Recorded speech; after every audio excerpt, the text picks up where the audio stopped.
And what you want to do, and there are different ways to go about it. I just don't want to overcomplicate it here because we have limited time and we literally went through the entire bottle of wine. I mean, just literally, I wish you guys could see.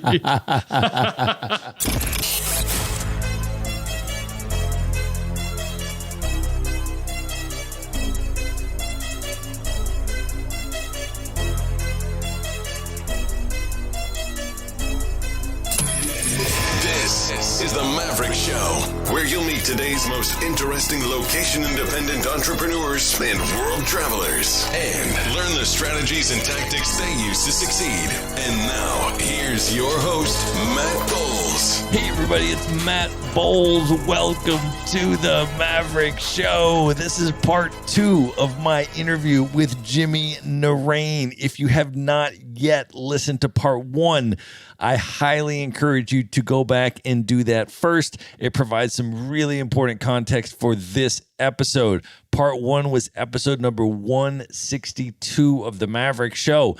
If you have already heard part 1, then please enjoy the conclusion of my interview with Jimmy Naraine.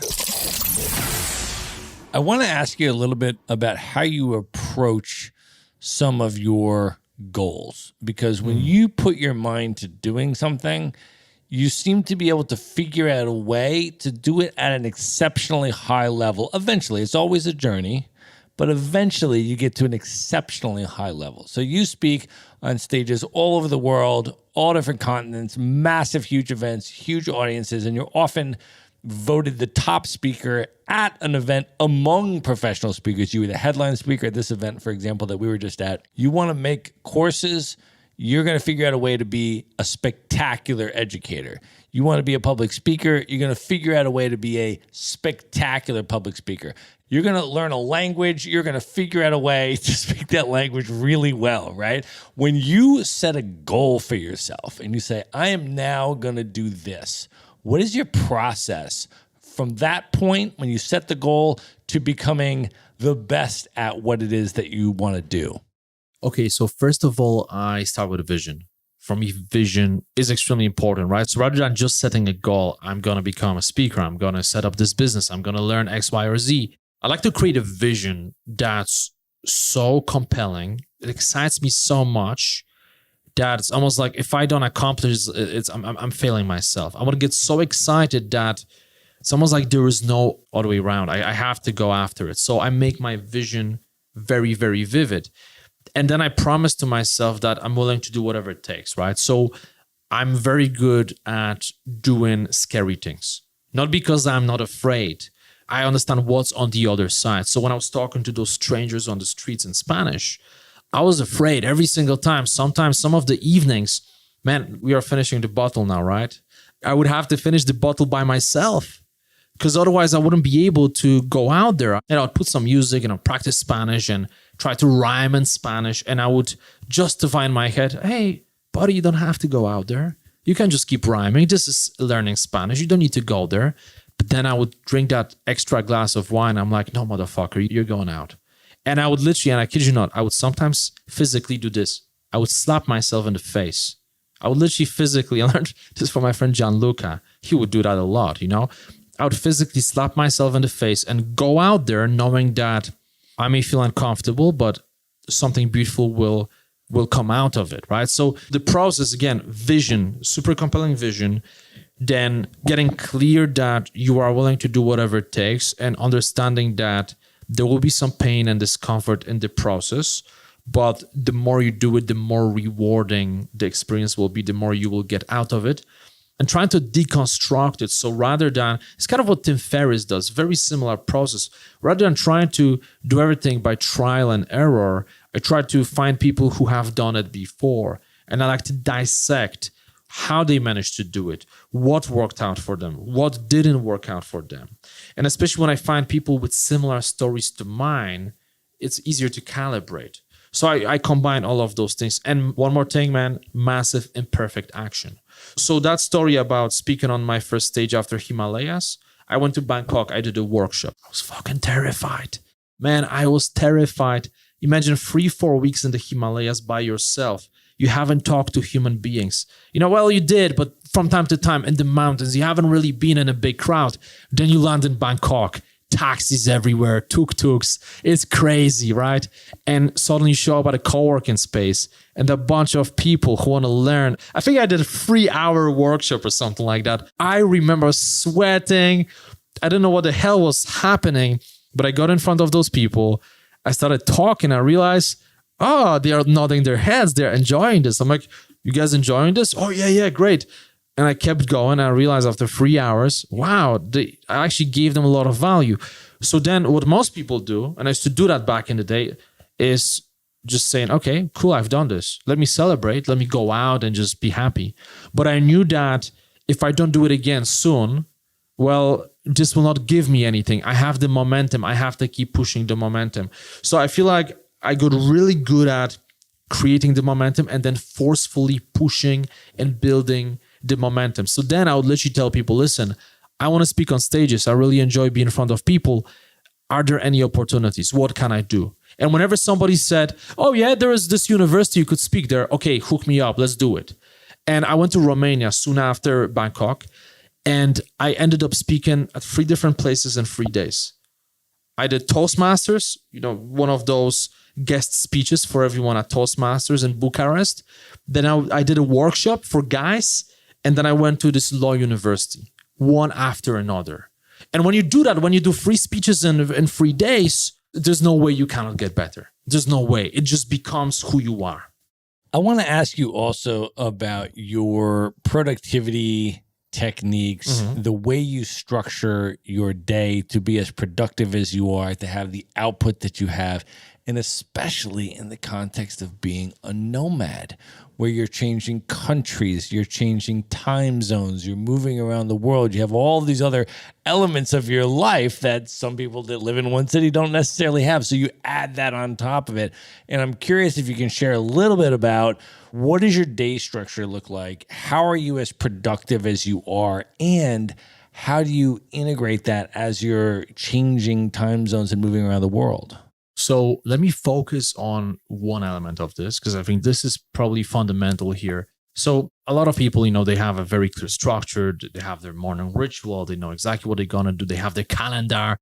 I personally, I don't like structure a lot.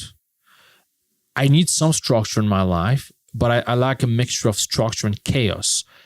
However, the reason I can afford to live like this is because I'm very strong about my fundamentals. So for example, people ask me about my morning ritual. I don't have one specific one, but for me, I know that every morning I have to start the day proactively. Could be meditation, could be a workout, could be reviewing my vision, could be a mixture of those things. It could be surfing and then, for example, reading or writing, but it has to be something that's proactive, not reactive, not checking social media, not checking messages, not getting sucked into the craziness of today's world, but you give some time to yourself. So I honor that, but I do it in a variety of different ways. And in terms of the day and productivity, the way I see it, it's all about leverage. It is all about leverage. I like to call it the breakthrough factor. You got to ask yourself, what is the breakthrough factor of whatever it is that I'm going to do? And I feel like a lot of people, they put too much importance on, okay, got to be disciplined to work for 10 hours right now. I have to do this. I have to do that. And they keep getting busy just to feel like they are being productive without actually knocking off the things that can make all the difference. I'm not even talking about doing the things that can give a little bit more value to them, but I'm talking about the breakthrough things. So a good example would be, okay, let's say we are here in Buenos Aires, right? I have a lot of work. I could justify, well, I can't go to this one business gathering because I have so much work to do. But then the question is, okay, what is the breakthrough factor here? What are the potential breakthroughs that will come from my regular work that I plan to do? Well, I'm going to do it. It's important. I have to do it. But will there be a breakthrough? Probably not. What about that business gathering? Well, it happens that there is one person I really want to meet and maybe we could do some type of partnership together. Is that a breakthrough? Hell yes, right? It is a breakthrough. If I go there and I meet those people and perhaps I develop a partnership with that one person, that's going to bring me more results than me sitting for 30 days nonstop in my hotel room working. But you see, on the surface, when we look from the outside, you see a guy working his ass off at a desk versus someone drinking wine in a cool restaurant with a bunch of people. So the society would say, well, the first guy is more productive. He's clearly working hard. But it's not just about working hard. And look, I love to work hard. I do those sessions where I work for 15 hours in a row. I love those sometimes. But I feel like oftentimes it's easy for us to justify just being extremely busy because we want to have that illusion that we are making things happen. Because in reality, we know that there are other things that are a bit more outside of the box that are actually more uncomfortable. And they're either more uncomfortable because they're literally anxiety provoking, or they seem too relaxed. So you think you are lazy. You know what I mean? Of course. Yeah. It's about discernment, right? Mm-hmm. The most effective entrepreneurs are the ones that are able to discern and choose and decide what the most impactful things are going to be. Because I feel like a lot of people do a lot of stuff and they might work really hard and spend a lot of time, but if it's not time on the most impactful stuff, they're going to be further and further and further behind the people that might even be spending less total time, but they're able to choose and see and envision and discern which specific things are going to move the needle the most and make those choices. 100%. And it's an art. It's an art, and it's not easy to get into that mindset. But I feel like the moment you do it, the moment you realize that it's all about leverage, the moment you realize that whenever you do one thing, it automatically means that you just cannot physically do another thing. So once you realize that, you start looking at your time through a completely different lens. So for example, like nowadays I get all types of offers, right? People say, hey, do you want to help us with this project? Or do you want to do coaching? I'll pay you for the coaching. And when you look at it on the surface, it feels like, oh, that's great. Make some extra money. But I always look at it in the context of, okay, how much extra headache will this give me? But also the opportunity cost of doing that one thing. So if I do this, if I spend, say, 10 extra hours on this one project, what am I not spending my time on? And it could be both business, but also personal, right? If you have a family, it could be something as simple as, well, I'll make more money and it's a good project, but I have less time with my kids or with my spouse. Or it could be as simple as, well, if I do this, I'll make more money, but I won't have enough time to be in my own head, thinking for myself, doing adventures like, for example, going to the Himalayas, where you can rediscover yourself. Because when you really think about it, the adventure I told you about, the Annapurna circuit, that was the single most productive trip, probably, of my life. I mean, really think about it, right? So now I'm at a stage where I spoke probably over 100 different stages, all over the world, all types of different stages. It all goes back to that situation. That trek when I needed to spend enough time by myself to realize that was the bottleneck in my life. That was one of those things that was holding me back. And I realized, okay, I have to go out there and I have to speak on stages. I have to take massive action. If not for that trip, I'm not sure if I would even be here right now. Because, man, I'm telling you, okay, vulnerability. I was talking about vulnerability. Hey, here you go. I was so fucking scared that people find me out, that I would find excuses for missing opportunities. Like people tell me, hey man, we want to interview you, or we want to get you on a stage to speak to our audience. And because I knew that this perceived brand was much bigger than how I felt inside, I felt like, what if I don't live up to that image? I would find reasons to say no. I wasn't even aware of it. Subconsciously I knew, but consciously I didn't even know what I was doing. I'll let you tell people, well, sounds like a great opportunity, man. I'm not sure if I can do it because I'm traveling a lot. I have other things going on. And even though people would be in the same city, but I would even book flights elsewhere and rationalize, well, I always wanted to go surfing in Bali, so I'm actually leaving in 3 days, so there's not enough time. So I would sabotage myself, right? So again, going back to productivity and the breakthrough factor, if I didn't go to the Himalayas, if I didn't have that breakthrough, my life would be completely different. Who knows? Maybe I would still, I would be running away from those responsibilities and going out there and putting myself out there. Such an amazing testament to travel and the power of travel and how transformative it can potentially be. Let me ask you this, Jimmy. At this point in your life, why do you continue to travel? What does travel mean to you? I feel like for me, it's just this feeling of the flow. When you have stale water, when water is in one place, it kind of get dirty and and when the water is free flowing, it's crispy, it's clean, it's fresh. And I just feel like there's so many hidden blessings from going out there and exploring the world. You just never know. And I feel like it's one of those things that keeps me on my toes. And to give an example, right, during COVID at the beginning, they said, hey, we're going to be closing borders. So I knew I had to find a base. And because my girlfriend, she was in Germany, I'm like, well, this is the natural place to go. And I was in a lockdown with her for a few months. And I really enjoyed it. I actually enjoyed the newness of it. That was in itself an adventure for me. For most people, it was just being locked in a flat. But for me, that was not normal. It wasn't normal for me to have one address. And man, for the first time in my life, I watched Netflix. 2020, first time in my life, I watched Netflix. First time in my life, I actually ordered from Amazon. My girlfriend was always laughing. She's like, you are like this troglodyte, like this caveman, like knuckle dragger, right? She calls me the knuckle dragger because I would always buy stuff in normal shops. And then I realized, well, you can actually order on Amazon. That's crazy. So anyhow, long story short, after a few months on a lockdown, I got very comfortable. And I remember that I was thinking about traveling to new places. And I started getting those weird thoughts. And I realized that, wow, in the past, I would say yes right away to the opportunity of, for example, flying a small plane in Nepal to go to Lukla, actually probably the most dangerous airport in the world, or heading to the jungles of Brazil or Colombia. I would just say, yes, let's do it. Or going to Mexico City.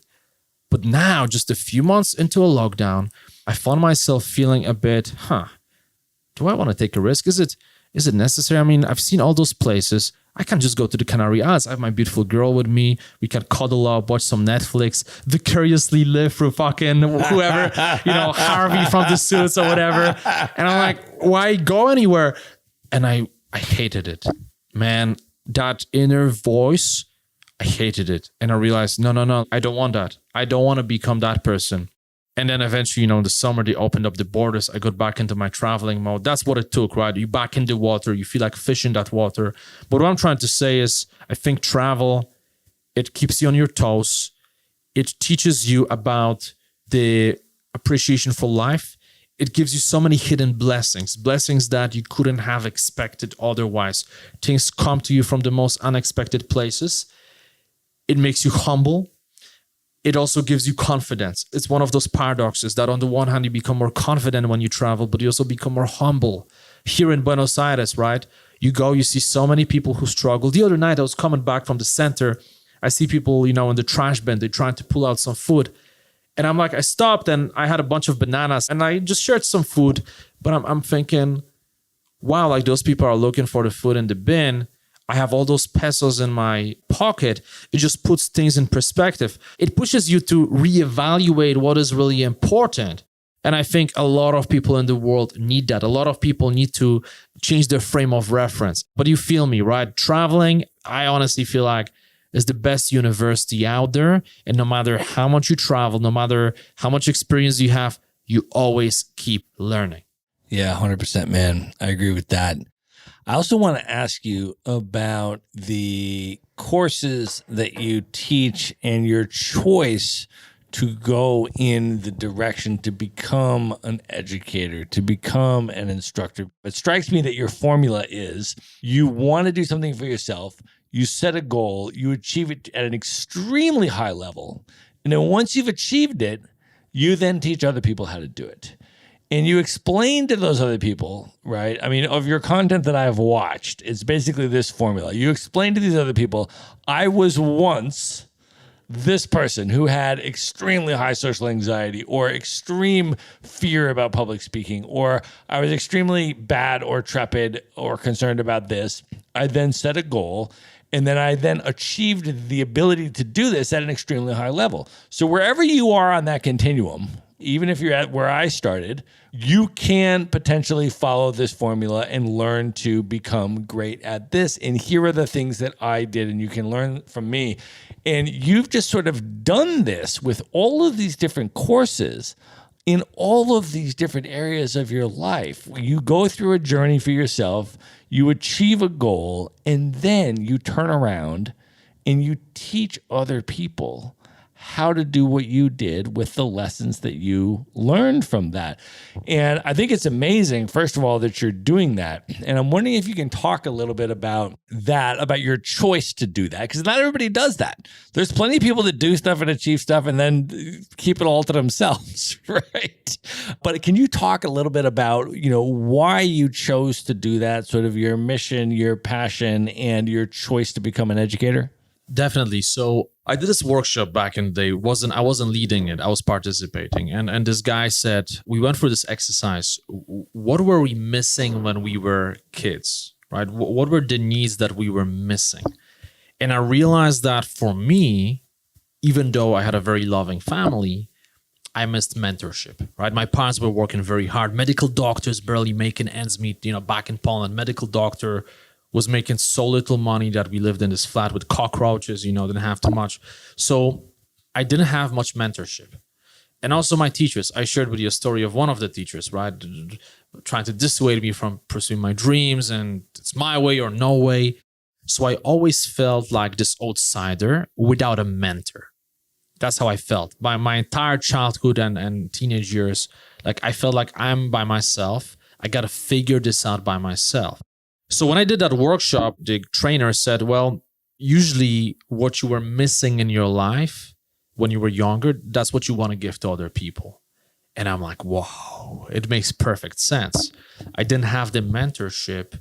Now I want to become a mentor. And at some point I realized, rather than talking to each person one by one, why don't I make some videos? Why don't I scale it, right? I was always thinking, how can I hack this system? We talked about it before, right? Why talk to one person if you can talk to 100 or 1,000 people? So I got this really basic video camera. Actually, I couldn't afford a camera. So my girlfriend back then, she bought me this $100 camera for Christmas. Bless her. If you're listening, she was Hungarian. Her name is Chila. If you're listening to this, I gotta say, Kesonom Chiluka. Hey, seriously, this was Hungarian. That probably changed my life to a high extent because with that camera, I didn't have a microphone. It was just one of those flip cameras. I started making videos. And initially I thought, okay, I'm just gonna make videos and I'm gonna focus on other things. In the meantime, I worked for Goldman Sachs. I did Allianz before. In Allianz, I was an entrepreneur within a company because I hired my own people. So I did a lot of different things. And I thought, well, I'm gonna be this big businessman. But when I started making videos for YouTube, I realized people are watching those videos and no one is laughing and people are getting a lot of value from them.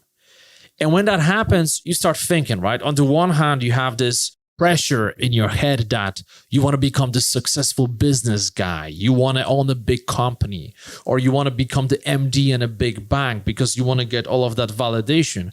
But then you realize, okay, but would that make me happy? Do I really want to do that? Would that allow me to travel and explore and have a sense of contribution? Not really. I would make money, but what would I do with that money? I would travel. I would literally spend all my money traveling. So then I figured, why not do something that would allow me to travel anyway and then use my skills and help other people? I'm like, holy shit, things are just coming together. People are watching my videos. People clearly resonate with what I'm talking about. Why not take it to the next level? So I quit that job, didn't have much savings, had maybe 1.5K, 2,000 maybe euros in my bank account, maybe a bunch of scraps in my pocket, didn't have much money, right? So same week, I quit the relationship after 3 years, okay? 3 years of relationship. At that stage, that was the biggest relationship I ever had. I even thought about at some point marrying the girl, but we were not aligned. And the third thing, I also moved out of Budapest. That was in Budapest. So imagine within 1 week, 3 major life decisions. You move out from a country, you quit your job and you quit a relationship. And where do you go? Well, I went back to my parents. I figured good opportunity to see them again. But also I don't have to pay for accommodation there. Makes sense, right? So at least my money can go, I don't say a long way, it can go a little bit longer. And I realized that I want to give this online education a shot, like a real shot. But in order to do it, I can't just use this $100 camera. I have to take it to the next level. So I found a movie crew and I told them initially, I said, listen, guys, I can pay you. I think I paid them for like 1.5 hour session. I said, I can't really afford more than that. Let's do 1.5 hours. And then maybe later we can do some more. They said, okay. I agreed on the sum. We met in the studio. I really prepped. I prepped the entire weekend. I was very stressed beforehand because I knew that was my shot. I showed up in the studio and we started recording, right? I said, okay, action. And I said, hi, my name is Jimmy Naraine, blah, blah, blah, blah. And then I stop. I'm choking up.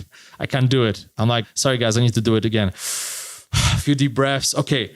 Hi. Okay. Sorry. Can we do it again? Hi, everyone. No. And I just keep going like this. I make a bunch of mistakes and I feel utterly uncomfortable. But at some point, I'm like, guys, I need a few minutes, a few deep breaths. And I try to get in touch with why I'm doing what I'm doing. What do I want to accomplish here? I realized that it's not about me.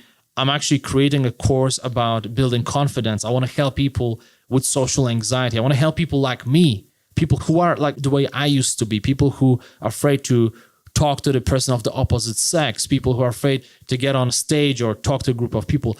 These are the people I want to help. And once I got in touch with that, took a few deep breaths, I'm like, fuck it, I'm just going to do it. The cameras are rolling. I made that video. And then I made another one and another one. And at some point, those guys, they said to me, hey, man, we want to talk to you. We normally don't listen to what people are talking about when we film them. We kind of just like checking our phones and not giving a shit. But what you talking about? Like, that's some powerful stuff. Like, this is some really good stuff. Maybe you should work together. And I'm like, wow. And that was the moment when I could sense something shifting in my life. And we decided, okay, because I cannot pay you, we're going to make a bet. We're going to do a little deal like in a casino, right? We are going into this together. I'm not going to pay you, but I will give you a percentage of the profits. So whatever we create together, if it bumps, well, we all have nice experience. We got to know each other. We all lose. If it makes a shit ton of money, you get a percentage. And there's no limit to how much you can make. And they said, yes, let's do it. And long story short, I mean, it's been 8 years. We still work together on a lot of projects. It was crazy, man. That's amazing. But I need to add something, right? It sounds like one of those happy stories. Oh, great. From breakup and quitting the job to now making it big. I didn't make it big right away. We built the first course. First month, made decent money. I actually couldn't believe that I was even making money online. The first time you make money online, something clicks in your brain. It's almost like your old self dies and you are reborn. It's hard to even grasp that you are making money out of thin air. You kind of grasp that you are actually helping somebody because the money comes from the online space. That was 8 years ago. That's a long time ago, right? So it was surreal. But then the second month, I made maybe 20% of what I made the first month. And then the third month, I made just a little bit more and then a little bit more, even though we build more products. So you have to put yourself in my shoes. You start with a bang, but then you're not doing that well and you're barely making money. You start questioning yourself and you're getting offers. People tell you, hey, we are looking for someone in my company. Maybe you can work with us. Because I had a very good CV, right? I mean, Allianz, Goldman Sachs, in Allianz managing a team at the age of 18, 19 years old. So my CV was pretty sick. So I could do a lot of things. So you have temptations. People tell you, hey, forget about that thing. Those videos are cool. You can do it as a side thing, but come work for us. And I have to say, man, I was very close from giving up because things were going really slowly. But just as I got to the point where I thought about giving up, I called my crew and I said, guys, we've been too lazy. We haven't done enough. Let's do another product. Let's push it. Let's give it our all and see what happens. And then we did that. We filmed some more. We gave it our all. And the next thing you know, the breakthrough, bam, my first $1,000 month, first 3K, and then well beyond that. And it was just incredible because literally exactly 1 year after I quit my relationship, I quit my job. And by the way, I was devastated. I was a wreck of a human being. I cried like a little baby trying to get back with my girlfriend, man. Like I was a wreck. That was the lowest point of my entire life. It was crazy how low I went. I was hating myself and hating reality. So imagine you are there and you quit that relationship, that's how you feel, and you quit your job, and you don't know what the hell you're going to do. And 12 months later, you find yourself traveling through Southeast Asia, making more money than you made in Goldman Sachs, actually way more money from passive income, and you're planning your next adventure in Cambodia, and you have friends from all over the world, and you just can't fucking believe what's happening to you. And you realize that you are this close from giving up, and now you're living this life, and this is just the beginning. This is because now you understand the game. This is just the beginning. It's crazy, man. Crazy journey. That's amazing. So let me ask you this about the courses. There are a lot of people that teach these courses. The number of instructors just on a platform like Udemy is enormous. Yeah. How do you have 265,000 students, 45,000 5-star reviews? Can you talk about the leverage points, the points of differentiation that bring your courses and you as an instructor up to the level that you are? I mean, I feel this is typical, like, we've been talking about the different things where you set a goal and you try to achieve it and you want to be the best of the best, right? Yeah. And so in the realm of online courses, for people that are interested maybe in getting into that space, I mean, they've developed a level of expertise in something, they've achieved something, and they now want to teach other people about it. If they want to produce an online course, let's say on a platform like Udemy, what is the strategy for breaking through all of the courses that are available and really achieving a high level of success on that platform? Momentum. Got to create the momentum. And once you have it, you got to keep pushing it. The merry-go-round, Yeah. How did you do that with yours, for example? Like, what are some techniques for creating that momentum? So the times are different now, right? I mean, I started 8 years ago, was obviously very different back then, but certain rules still apply. So I just got obsessed. I didn't just publish one course. I published the first one, that was January. Then I published the second one, February. Then I published another one, I think that was April. Then I published another one in June or July. I published, I think, 5 or 6 different courses within the first year. And these were all highly produced courses, the proper video crew. Some of them were made in exotic locations as well. I really tried to push myself to do it. But what I'm trying to say is the most important thing is to get so obsessed and to create such a work ethic that when your competition looks at you, they just start sweating. A lot of people make the mistake of thinking that they can just release a half-assed course, put it out there, and just because it's out there, people will come. But they don't realize that the marketplace is huge. And yes, there are a lot of students out there, but there's also a lot of competition, right? So if you just release a course hoping someone will come, yes, some people will come, but you will not be a huge success. What you want to do is you want to get obsessed. You want to take massive, imperfect action. You want to go after it. And then once you release your course, you want to keep pushing. You want to build new courses. And then you want to take your existing audience and funnel it into your new courses. But also you want to keep improving your existing courses. You want to keep marketing them. The mistake a lot of people make is that they just leave things to kind of flow. They think, it's like this river. You put it in there, it's going to flow by itself. No, it probably will end up getting washed up somewhere. That's what usually happens, right? Another thing is that you have to figure out specifically what is your expertise and what is your target audience? What is your customer avatar? You have to know exactly what is your audience and what specific problem you're solving for that audience. A lot of people fall into this trap of trying to teach everyone everything. So for example, let's say you teach people about charisma. I'm making this up. This is a random example. Let's say you teach people about charisma, maybe used to be super emotionally flat and now you became this really confident and charismatic person.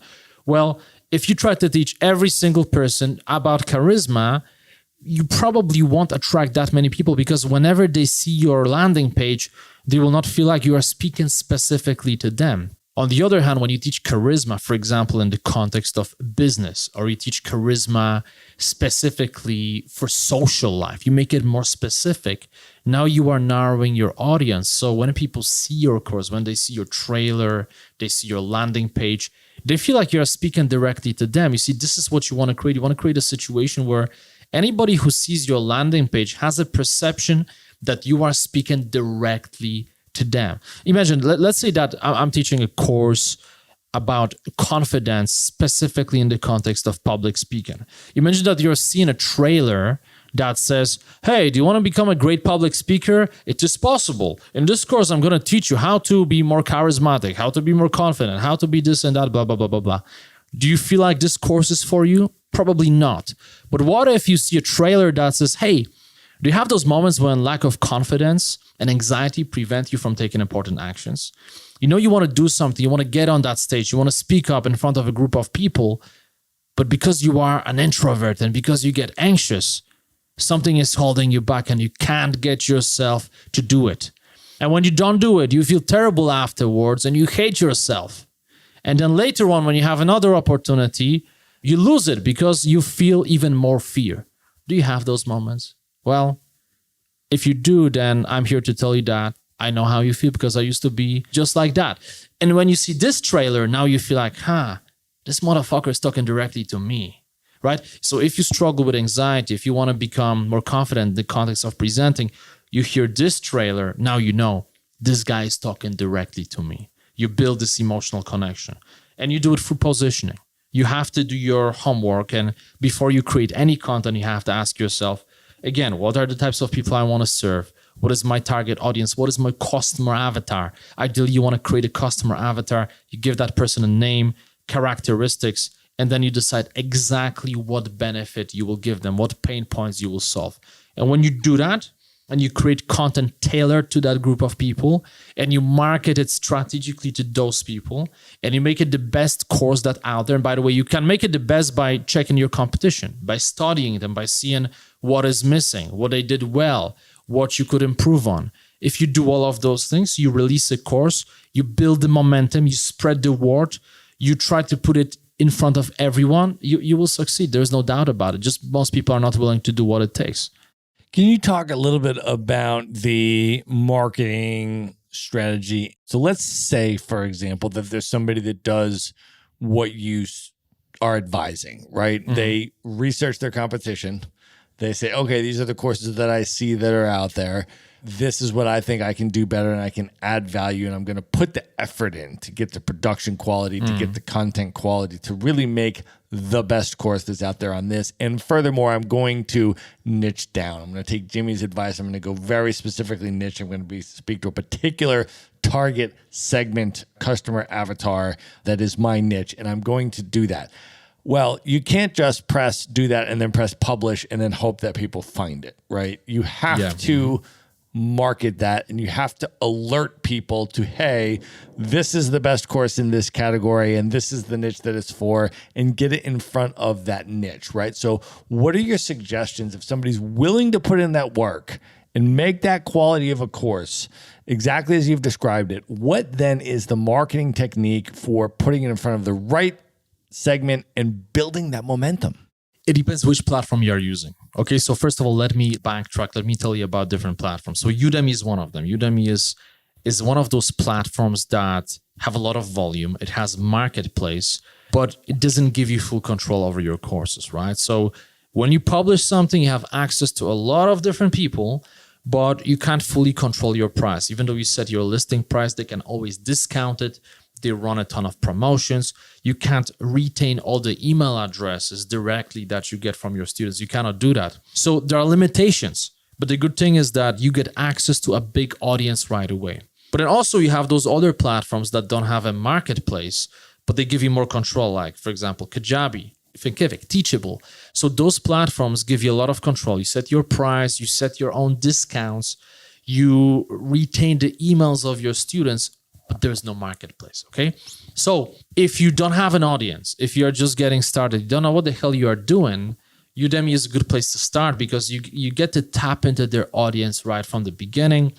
The infrastructure is super easy. It's very easy to build a course there, and you know that at least you will get some traction. But then if you have an audience, then obviously you can use platform like Thinkific, Kajabi, Teachable. There are many others where, again, they give you more power, they give you more control, but they don't have a marketplace. But if you have an audience, you don't need that marketplace. You can design email marketing strategies that will promote your course to your audience, okay? So having said that, let's focus on Udemy. If you want to get started on Udemy because you don't have an audience and you want to build it up, what I would say is your marketing starts the moment you have an idea of building a course. So we see a lot of people make a mistake of deciding, okay, I'm going to build a course.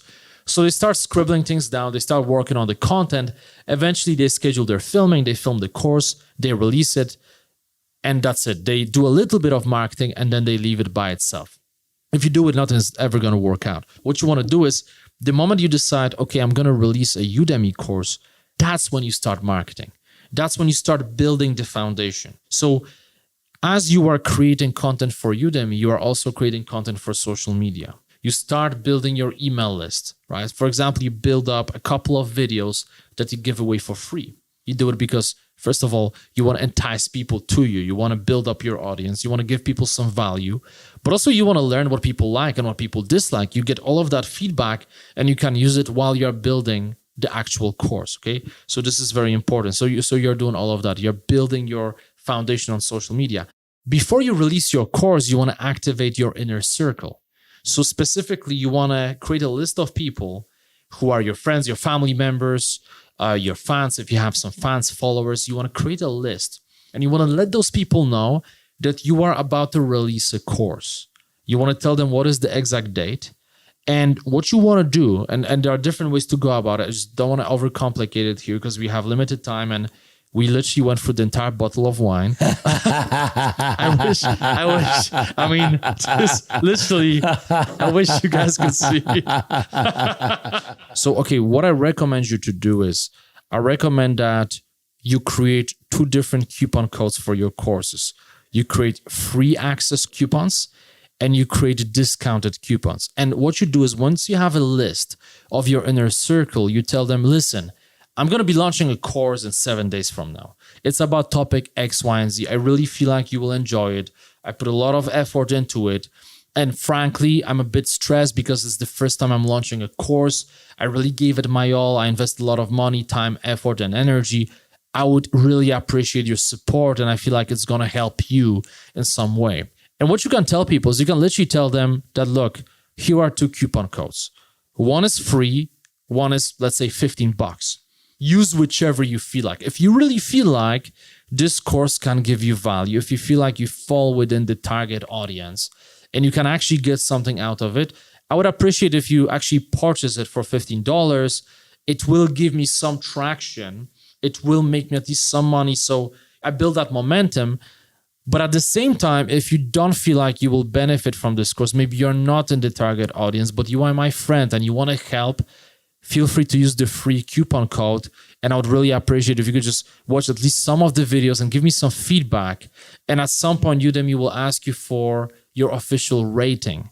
And if you could do that, that's going to help me so much because, as you know, nobody wants to be the first person buying anything unless it's an Apple product, right? When you see a course with 0 ratings and 0 students, you don't want to buy it. So anyhow, you don't want to use the exact words I just used right now. I mean, you definitely want to make it a bit more concise. But what I'm trying to say is you want to communicate to people that you would appreciate their help. You want to give them something as well. You want to give them some value.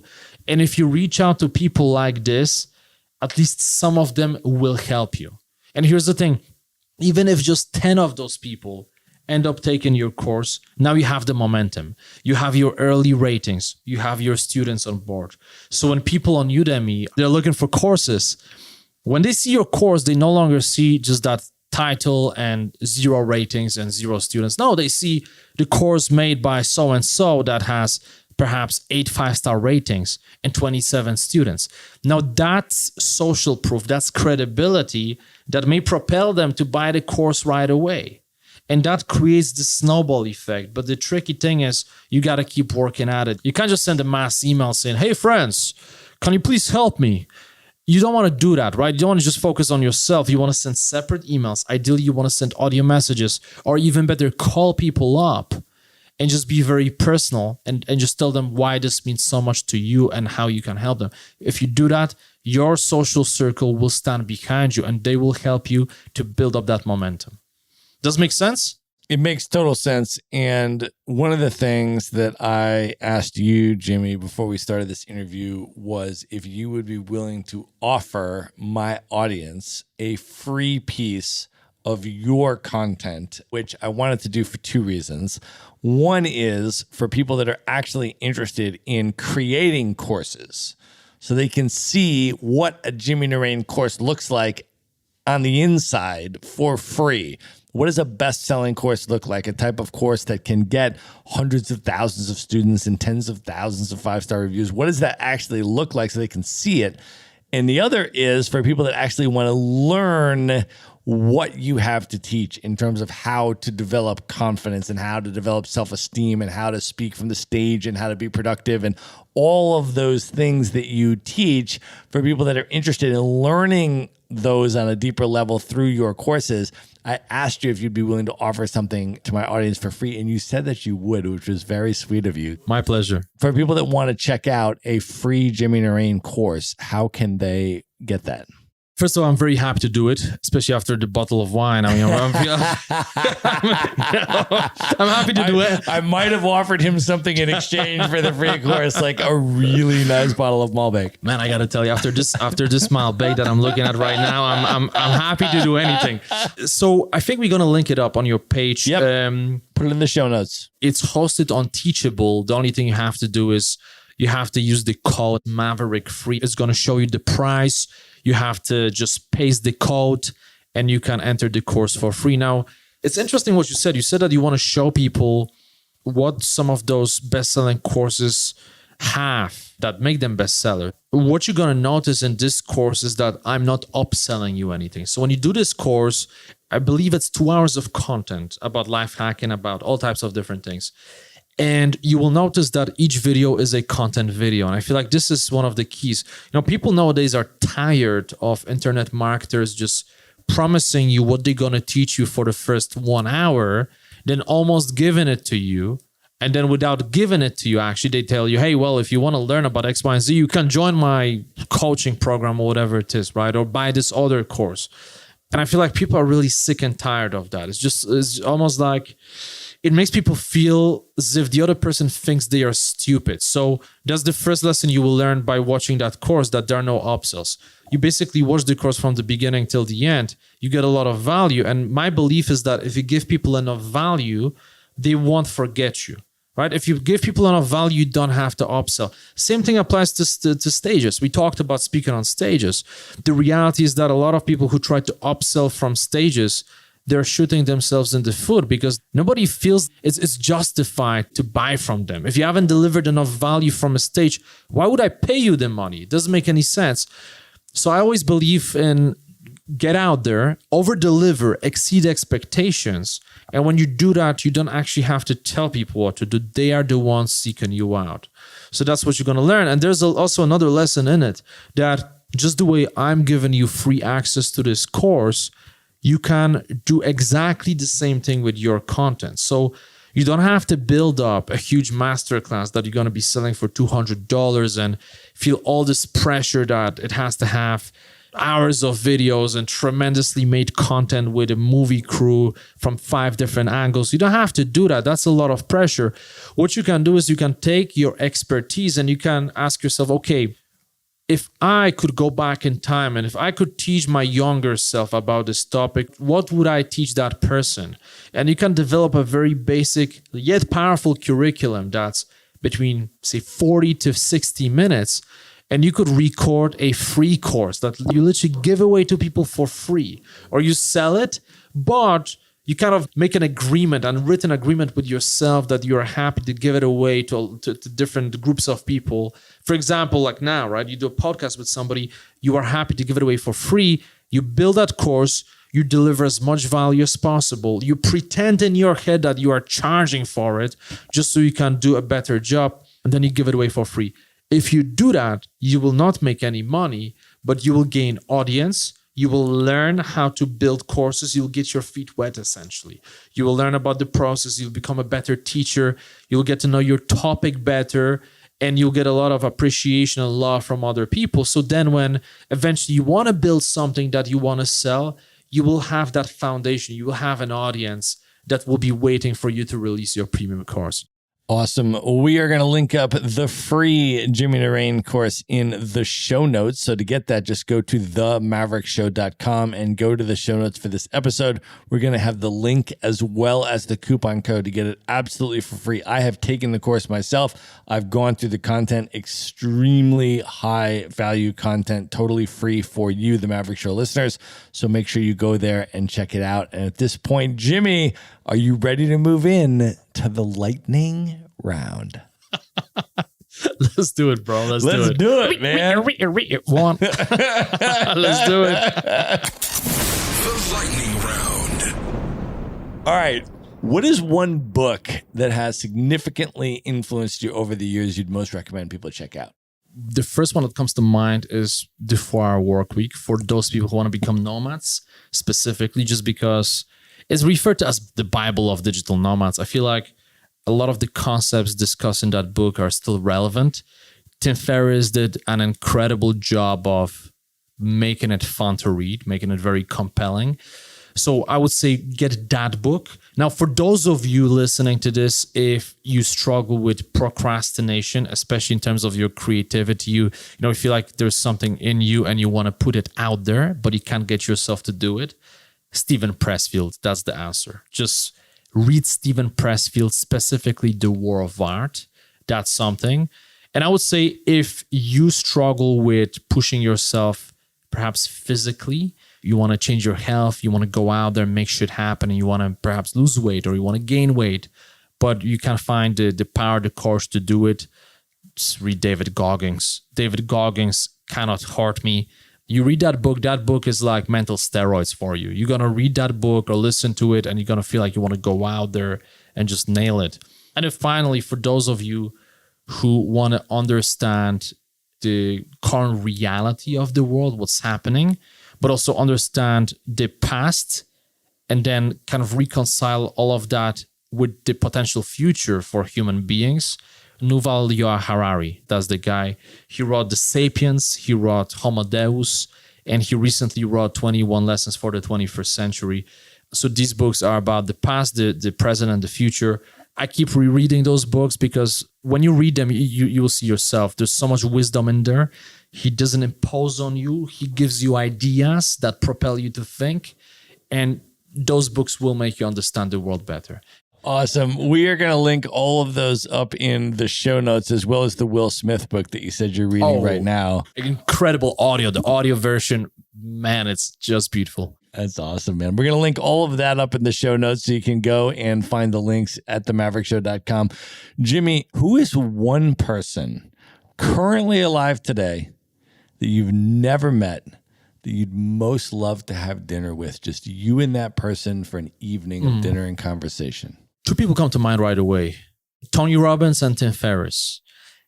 I think the reason is that, I met a lot of people in my life that I admire, and I actually ended up meeting them in person, and some of them becoming friends with, right? But we all have our heroes that change the way we view reality. So, for example, when I met Vishen Lakhiani from Mind Value, right? I mean, I knew he was doing some incredible things, and he's doing some really epic stuff now. But there wasn't that element of being a fanboy. And you know what I mean? So we met, we became friends. Now we are buddies. It's different type of situation. And there are other examples of people like this that I met. However, Tim Ferriss, Tim Ferriss is one of those people that he wrote the Bible, right? I mean, he wrote the 4-Hour Work Week. So I've been kind of reflecting, and I realized that, you could put me in a room with Will Smith or Mark Cuban or people like that, and I would talk to them, and it would be great, and I would enjoy it, right? You put me in a room with Tim Ferriss or Tony Robbins, I would love to talk to them, but it's almost like, wow, there's so much to say. It's almost like, I'm sure you can resonate with this, Matt. It's almost like, man, like I read your book and I resonated so much, and that book changed the course of my entire life. It's almost like there's so many things to share where you don't even know where to start. Right. And it's like you personally impacted me type of thing, right? Exactly. The 4-Hour Work Week, like for me as well, right? I got fired from my job at the beginning of 2007. I made the decision on that day that I was going to figure out how to start my own business, having no experience in entrepreneurship at all. So I said, well, I don't know how to start a business. So I'm going to drive to the bookstore. I was in Los Angeles. And I'm going to start reading books on how to start a business. Wow, what a timing. So I go into the Barnes & Noble at the Grove, for anybody that knows LA, every single day. And I just drove there and I would order an espresso at the coffee shop and I would sit there reading the books. I didn't buy the books because I was unemployed. I would just sit there reading them. But each day my ritual would be I would go in and then the first thing I would do, I'd look at the new business book section, right? And then I would decide what book am I going to read that day. And I would just sit in the bookstore in the Barnes & Noble and read it. I would sit there all day. And one day in 2007, I walk in and there's a brand new book on the business bookshelf and it's called The 4-Hour Workweek by some guy that nobody had ever heard of called Timothy Ferriss. I read the back of the book. I said, that's the one I'm reading today. I read through the book and I said, that's what I'm doing. I read it the day it came out. And it fundamentally transformed my entire trajectory of my life, of everything, right? And so I totally feel you on that, where like if you had dinner with someone like that, and you could say, you personally, your work, your book, the words that you wrote on that page had this impact on my life and fundamentally changed the trajectory. It's a totally different conversation. 100%. 100%. Yeah.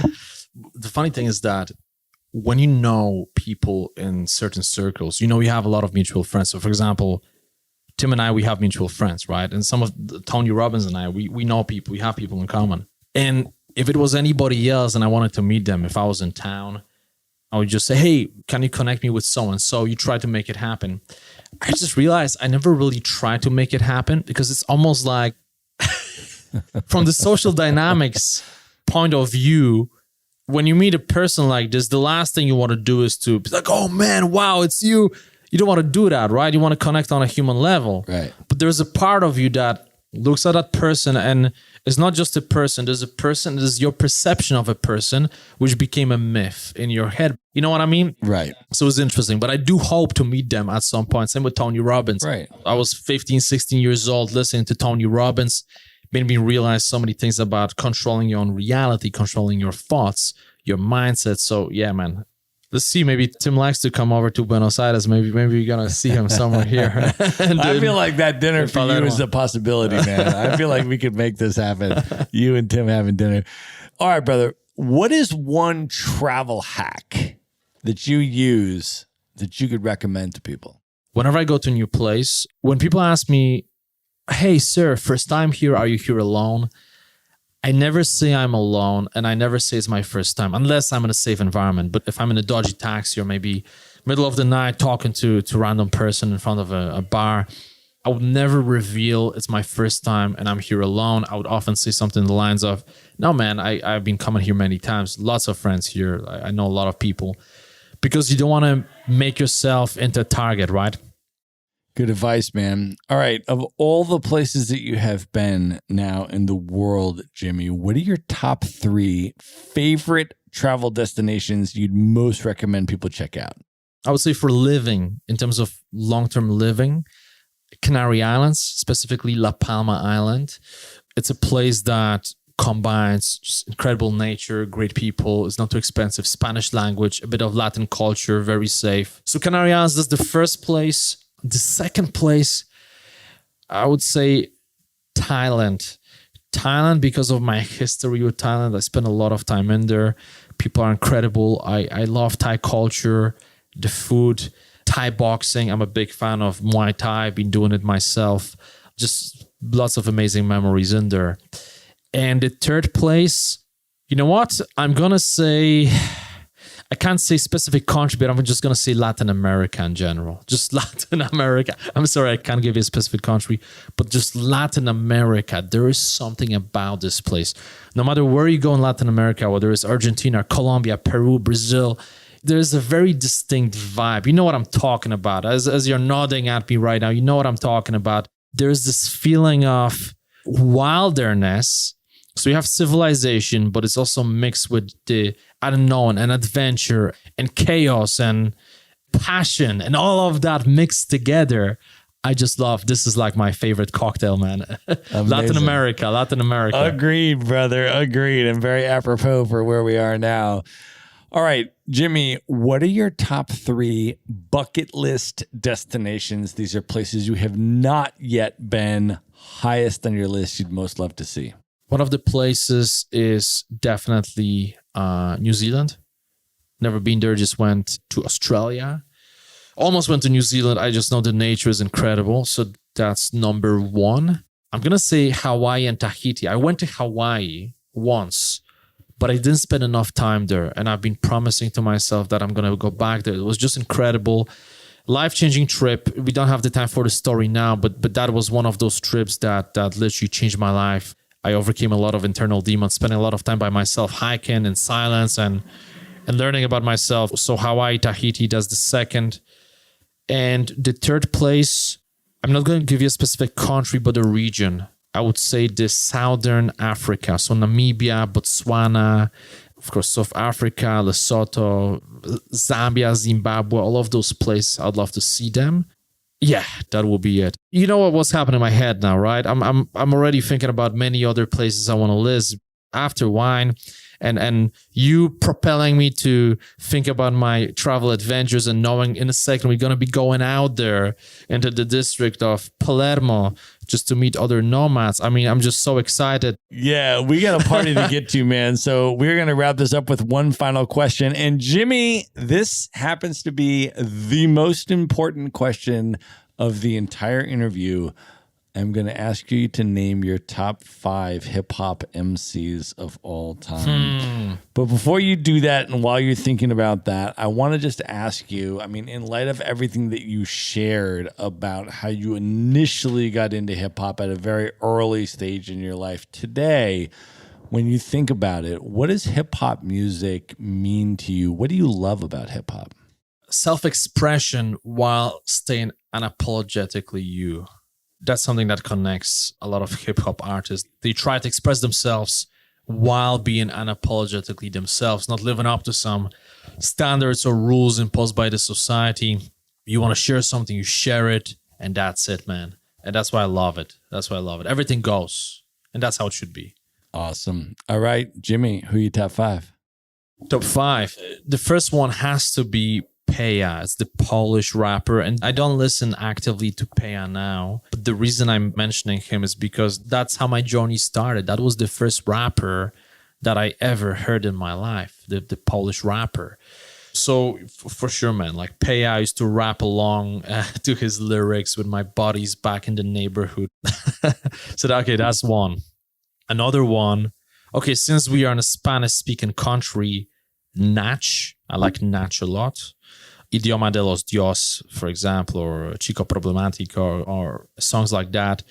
The reason I'm mentioning Nach is because, well, first of all, I love his music, but also while I was learning Spanish, I tried to also do it by rhyming in Spanish. So I learned a bunch of songs like Chico Problemático, for example, or another group, Violadores del Verso, Vivir para Contarlo, that's another thing. So I would literally, before I was going out in Spain to meet strangers, I would turn on my boombox and I would just rhyme in Spanish over multiple glasses of wine to get myself in the state. So I just have so many great memories with those rappers. Okay, so we have 2 foreign rappers now, okay? So let's get into the English-speaking rappers. One person that comes to mind right away is Logic.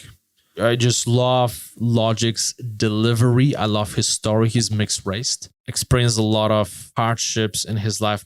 Incredible delivery, incredible lyrics. When you listen to him, it's like spoken poetry. It really makes you think. A lot of great songs. So Logic, for sure, Logic. Also like to rap to him. Another one would be the Snoop Doggy Dogg. So I'm a big fan of Snoop Dogg, not just as a rapper, but as a person. It's just incredible to see a guy growing up on the streets, right? And almost going to jail for a very long time. He had this case back in the day.